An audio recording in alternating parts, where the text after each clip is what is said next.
Hey everyone, today we've got another design video. Today we're going to talk about logo design and how to improve your logo design skills if you're a beginner and the things that you might be doing now that you should change. So the top 3 skills I feel like every logo designer should have. And these are more like maybe mindset shifts. I'm not going to go into the details of applications and certain design skills. I'm talking about certain changes you can make to your processes and the way you approach logo design that could actually make you more of a professional. And the first one I'm going to say is to use the right applications, use the right software. I'm so shocked at how many people use Canva to design logos. Please, for the love of God, don't use Canva for your logos. Don't kill me, don't shoot me, but Canva is not a graphic design software.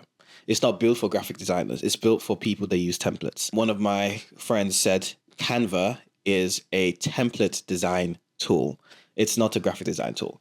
So when you want to build templates, it's great. And even I use it sometimes for certain things. I use it for like social media stuff. I use it to build templates for clients. But there's a lot of people that use Canva and call themselves logo designers. I don't want to sound like I'm on my high horse, on my soapbox here, but if you are a logo designer, please do not use Canva. You can use it to start, to try and get some ideas, some design principles, but please, Canva is not is not a logo design tool. You need to use the right software. So I would say Adobe Illustrator, I would say, is the top tool to design a logo. Even if you have to start from Photoshop, you can start there, but I would say use Adobe Illustrator because that's the go-to software to create logos. It's what I use and it's my top design software in anything that I do. Some people, they even use Figma. They use Figma to create logos. I don't use Figma for logos. Again, I don't really like the way it's set up for logo design. For UX and stuff like that, it's great. But like logo design, not so much. You can do a lot of things that Adobe Illustrator does. But for me, I just prefer Adobe Illustrator. So use the right software, please. Just don't use Canva. That's if you stop using Canva, you've made an improvement. Now, the second thing is not relying on Pinterest for your research. Even I fall into this trap sometimes where I'm doing some visual research for my designs and I go onto Pinterest. But I've had to reprogram my mind to not go for the most simple thing. The thing about Pinterest is that, yes, it has some really good ideas there and it's good for like mood boarding, but you start seeing the same types of visuals a lot of the time and the same types of designs a lot of the time. So you find that you're being influenced by another person's design style and then you're putting that into your logo design. What I would say is, you can use Pinterest at a certain point, but try and think outside the box in terms of your logo design research. So look outside, go to a library, go to a museum if you have the time, look into magazines, look at books. All these kind of things will help you create more original ideas. Whereas I think most people are just going straight onto Pinterest and Behance and stuff like that. And they're creating logos that look like what other people have done. Therefore, they're not thinking outside the box and thinking more unique. As designers, we need to stop relying on these things. Me, myself, I need to stop relying on Behance and Dribble and stuff like that. I'm a culprit too. But I try to make it a point to, even if I'm using the internet, to look for things that are outside the box. So I will go to maybe Pexels or Unsplash to find imagery that relates to the emotions I'm trying to convey in that logo. So if I'm trying to convey safety, for example, I'll probably use circular imagery, or support, I'll use hands. What other imagery can you use in your logos to improve the message that you're sending?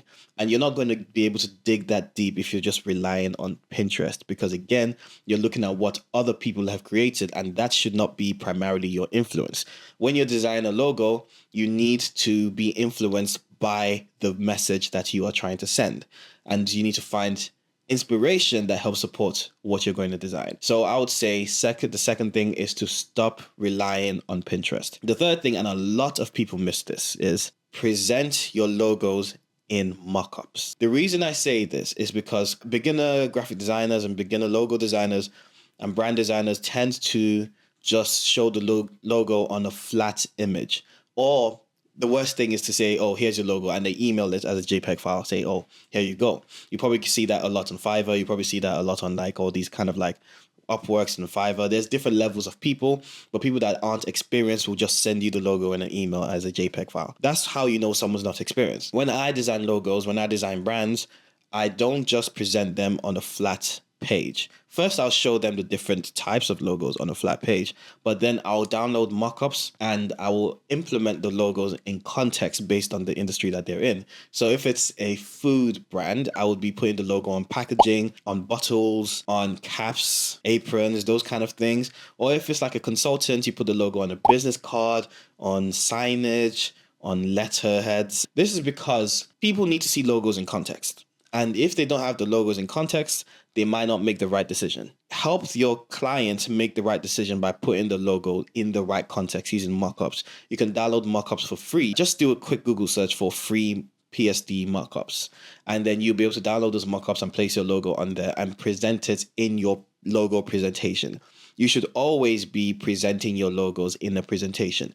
Do not ever email your logos to a client, because you are giving them too much time to kind of go back and not finish the project. You want to get the conversation going on that call and get their first reaction. And it's also very professional to present something to someone.